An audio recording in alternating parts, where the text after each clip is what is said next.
What is the market analysis as part of the business plan, and what all should be included in it?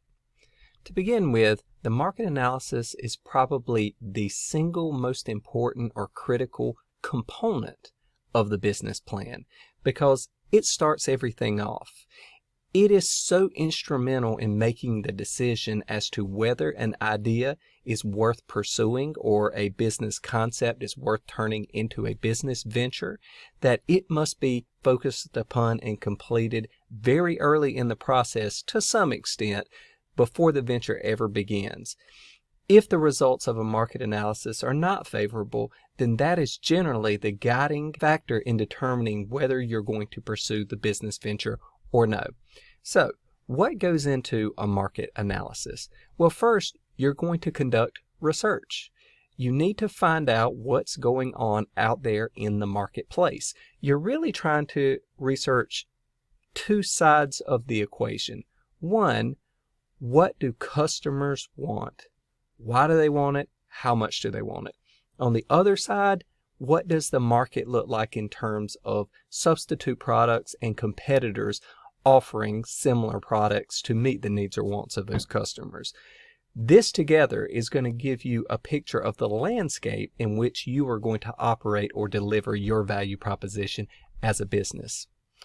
So to start with, the first element that you will undertake with your primary and secondary research, primary research being direct research such as focus groups, questionnaires, observation, buying data that you analyze.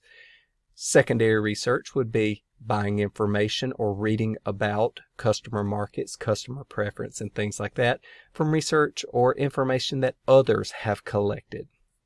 With that being said, you are trying to determine first customer preference. What is it that your customer or intended customer or client wants? Most businesses seek to solve an established problem, need, or want. Understanding the extent and nature of that problem, need, and want is number one. If you can do that, then you can take the next step of developing a product or service that meets that need or want.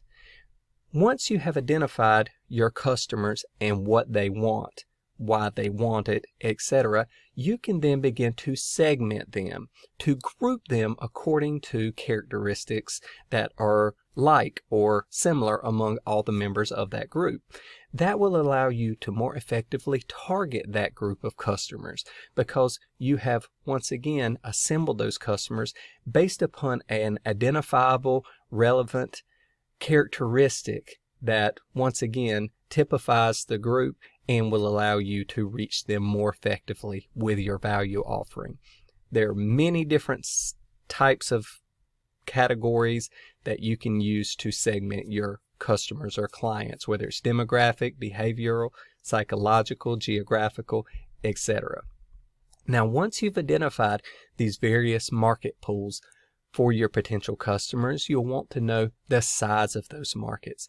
Are there enough customers in those given segments to target and receive back the amount and type of value you desire when delivering a value proposition to them?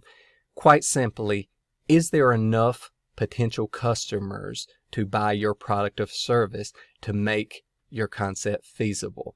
Within any segment, you're going to have a certain number of individuals, and they are going to vary in terms of their priority. Their priority is how much they want or need your product. A high need or want means it's easier to sell to these individuals. It will be a lower cost of customer acquisition to acquire them. Also, it means they are probably more likely to buy more of a product or buy more often to replenish whatever product or service they consume. So with that being said, once you have your segments, the size of each of these segments, their need or want, and the priority that they have for the value proposition you're delivering, you can estimate the value of each of these markets to you. That is, if you were to acquire customers of a certain percentage of that given market, then what is that worth to you as a business?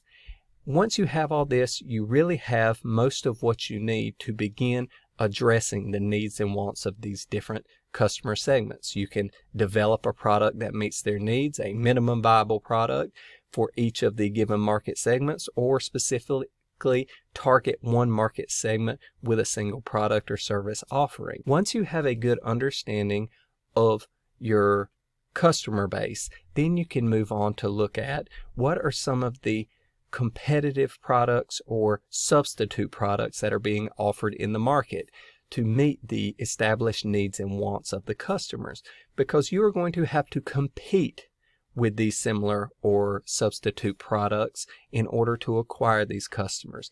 This can give you a sense of how difficult it is going to be to acquire and retain those customers going forward.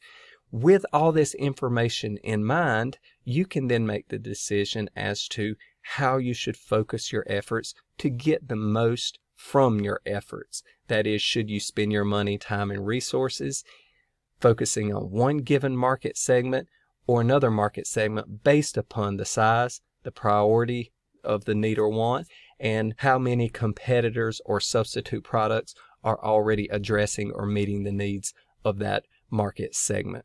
So collectively, this is what goes into a market analysis in a business plan.